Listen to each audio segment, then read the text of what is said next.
hari ini kita akan bersama-sama untuk mengaktifkan base map yang bisa kita gunakan untuk web GIS dari berbagai sumber yang ada di QGIS. Nah, ini salah satu contoh base map yang bisa kita gunakan. Jadi ini ada dari Esri. Ini cukup menarik ya karena sangat detail. Ini aku pakai coba skala 1:1500. Tampilannya seperti ini. Kita juga bisa menggunakan dari Google, ini bahkan bisa 1:100 ya ini. Jadi sangat detail. Ini aku coba tampilkan 1:500 saja. Ini tampilannya seperti ini. Terus teman-teman juga bisa menggunakan dari OpenStreetMap. Jadi ini kalau tampilan dari OpenStreetMap seperti ini.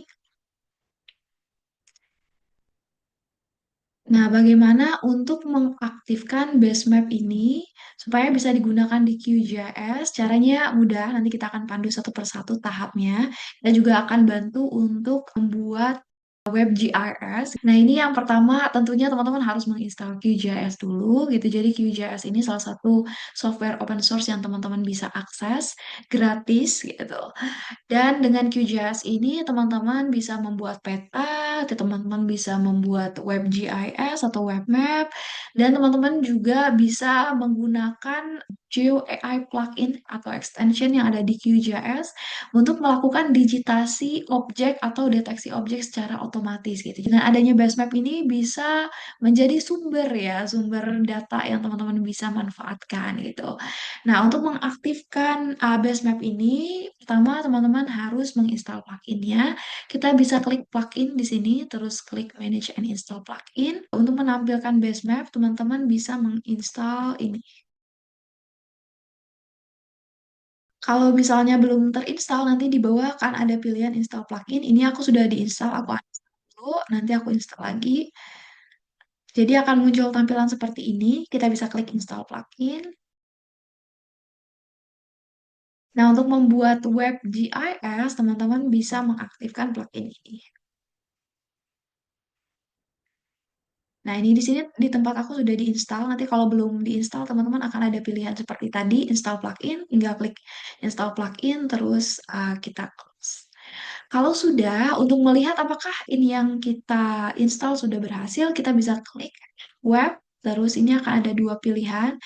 Kalau teman-teman ingin membuat web GIS, nanti teman-teman bisa klik ini. Kalau ingin melihat base map yang teman-teman punya, teman-teman bisa pilih Quick Map Services ini. Kalau tampilannya teman-teman di QGIS-nya teman-teman belum seperti ini, teman-teman bisa pergi ke setting. Nanti di sini diganti 9, terus klik Save. Jadi nanti teman-teman tampilannya akan muncul seperti ini. Terus teman-teman juga bisa pilih setting, terus klik yang paling belakang ini, terus klik ini untuk mendapatkan update terbaru dari base map yang teman-teman punya gitu. Nah, kalau sudah klik OK dan save.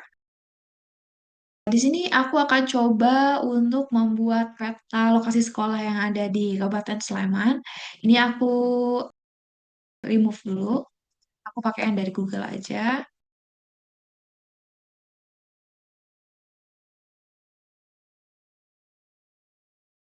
Untuk mengaktifkan base map-nya, teman-teman bisa klik web, terus Quick Map Services, terus teman-teman bisa pilih di sini dari Esri, terus juga ada dari NASA, ada dari OpenStreetMap, terus juga ada dari Google ya. Di sini ada dari Google. Nah, ini aku pakai yang tadi, yang Google ini, yang aku remove satu. Jadi aku pakai satu aja. Tadi hanya untuk mencontohkan ya. Terus kita masukkan peta yang akan digunakan. Di sini aku akan pakai peta sekolah, lokasi sekolah yang ada di Kabupaten Sleman. Tinggal ditarik aja datanya.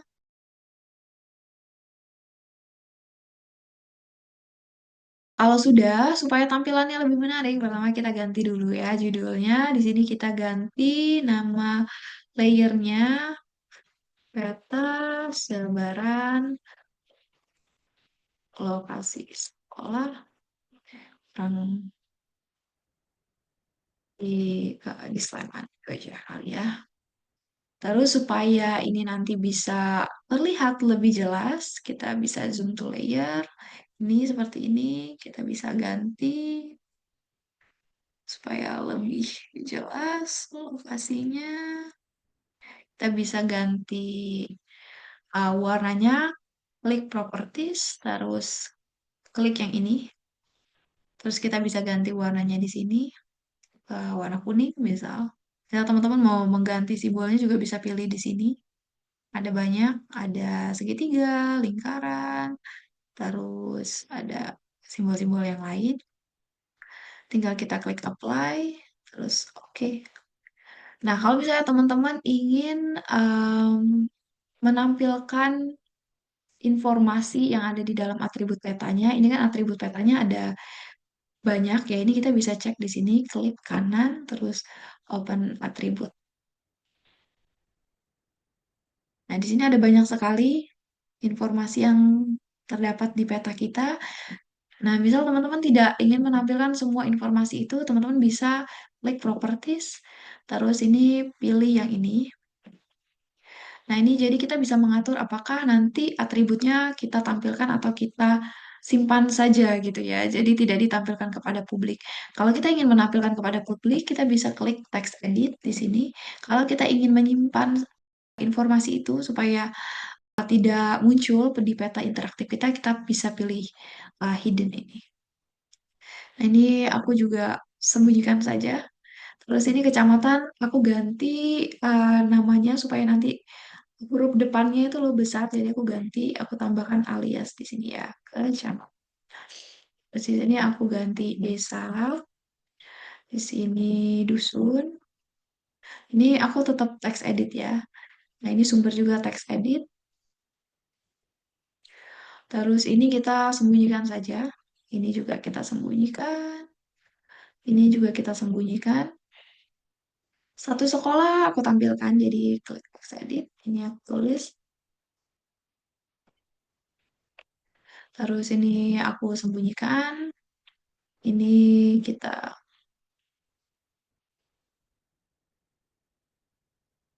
Nah, untuk apa saja yang akan ditampilkan, teman-teman bisa menyesuaikan kebutuhan gitu. Jadi kadang kan ada informasi yang kita simpan di peta tapi tidak ingin kita tampilkan di publik, kita bisa atur di sini gitu. Nah, ini aku tampilkan siswa perempuan. Dan ini ada total siswa. Ini juga text edit, yang lainnya kita sembunyikan saja. Oke, kalau sudah kita bisa klik apply dan oke. Nah, kalau sudah kita misal ingin menampilkan judul nanti atau ada informasi tambahan yang kita tampilkan, kita bisa klik project. Terus ini kita klik properties. Nah, di sini kita bisa klik metadata. Terus kita bisa tambahkan judul petanya di sini. Nah, di sini aku tulis peta lokasi sekolah di Kabupaten Sleman. Terus aku juga tambahkan abstrak, ini informasi tambahan. Kalau misalnya teman-teman ingin menambahkan siapa yang membuat peta ini atau siapa yang membuat WebJS ini, teman-teman bisa menambahkan di sini. Nah, ini juga bisa menambahkan tanggal. Kalau sudah kita klik apply dan oke. Nah, untuk membuat web.js kita klik web, terus kita klik ini QJS to web, create web map. Nah, ini untuk settingannya teman-teman bisa mengikuti settingan kita gitu, atau juga teman-teman kalau ingin mencoba-coba gitu juga teman-teman bisa berkreasi gitu ya, bisa memilih sesuai kebutuhannya teman-teman. Nah, ini kalau di sini aku ingin menampilkan atributnya, terus juga aku ingin menampilkan nama-nama yang ada di sini gitu. Jadi supaya nanti yang teman-teman yang melihat petanya bisa tahu gitu apa saja gitu informasinya. Jadi ini aku pilih yang ini, inline label semuanya. Terus kalau sudah ini kita bisa pilih yang ini kan ada dua ya. Nah, ini kita pilih yang leaflet ini. Terus kita pindah ke selanjutnya. Ini aku pilih yang ini. Ini juga aku pilih yang ini. Terus yang ini aku pilih yang full screen. Nah, terus kita pindah ke sebelahnya, kita menentukan lokasi untuk hasilnya. Nah, ini aku pilih di sini aja. Kalau sudah, kita bisa klik export. Nah, kalau sudah berhasil, kita akan mendapatkan peta interaktif seperti ini. Nah, ini jadi sangat menarik ya, karena base map-nya real, nyata gitu ya. Nah, ini kalau kita klik lokasi di sini, oke, ini akan muncul data-data yang ada dalam peta yang tadi kita sudah atur, yang mana saja ingin kita tampilkan. Nah, kalau sudah berhasil untuk membuat peta interaktif dan sudah diekspor ke folder, kita akan mendapatkan file-file seperti ini. Jadi akan dapat satu folder seperti ini, di dalamnya ada folder-folder lagi. Nanti folder-folder ini bisa kita upload ke GitHub supaya nanti peta interaktif kita bisa dilihat dengan masyarakat yang lebih luas gitu. Kalau sekarang dengan hasil yang kita punya ini, kita bisa melihat peta ini interaktif gitu, tapi yang bisa mengakses peta ini hanya kita gitu. Tapi kalau misalnya kita ingin peta ini diakses dengan lebih banyak orang, kita bisa menggunakan GitHub gitu. Nah, kita langsung aja ya ke GitHub, kita tunjukkan bagaimana cara menggunakannya. Kita pergi ke GitHub. Kalau teman-teman belum membuat GitHub, bisa membuat GitHub dulu gitu. Kalau nanti teman-teman sudah membuat GitHub, akan muncul tampilan seperti ini. Nah, kita pilih yang tanda tambah ini, terus create new repository, terus kalau udah kita bisa tulis judulnya peta sebaran lokasi sekolah di Kap Sleman, misal. Yogyakarta, DIY.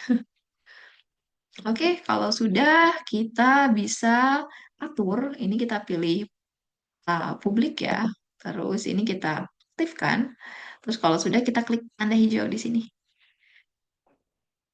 Nah, kalau sudah kita bisa add file, pilih upload file.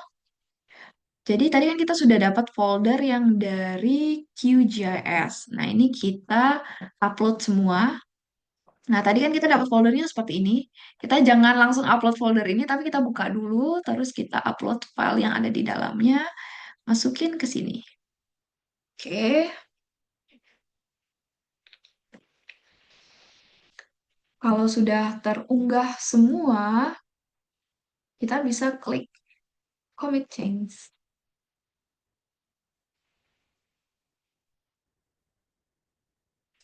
Nah, kalau sudah berhasil, kita bisa klik setting, terus kita pilih ini, page, terus ini kita pilih yang ini, terus kita klik save. Nanti kita akan dapat link dari GitHub yang nantinya link itu bisa diakses dan disebarkan kepada masyarakat yang lebih luas gitu. Atau kalau misalnya kita ingin simpan data itu kita hubungkan ke website pribadi atau website kantor, itu juga bisa gitu. Jadi nanti peta kita bisa ditampilkan di website pribadi ataupun juga di website kantor. Kita refresh, semoga sudah ada ya linknya. Nah, kalau misalnya teman-teman sudah berhasil, nanti GitHub akan memberikan link seperti ini. Dan link ini bisa diakses semua orang gitu. Jadi karena tadi teman-teman sudah setting publik, jadi bisa diakses ke semua orang. Ini bisa dimasukkan ke website instansinya teman-teman juga gitu. Jadi sangat menarik ya. Dan ini semua gratis. Semua dari softwarenya QGIS gratis, terus pakai GitHub juga kita bisa gratis gitu. Jadi semoga informasi ini bisa bermanfaat untuk teman-teman. Dan semakin banyak nantinya di Indonesia yang menggunakan web GIS. Oke, terima kasih sudah menyaksikan video tutorial bagaimana untuk mengaktifkan Basemap dan juga membuat web GIS. Terima kasih.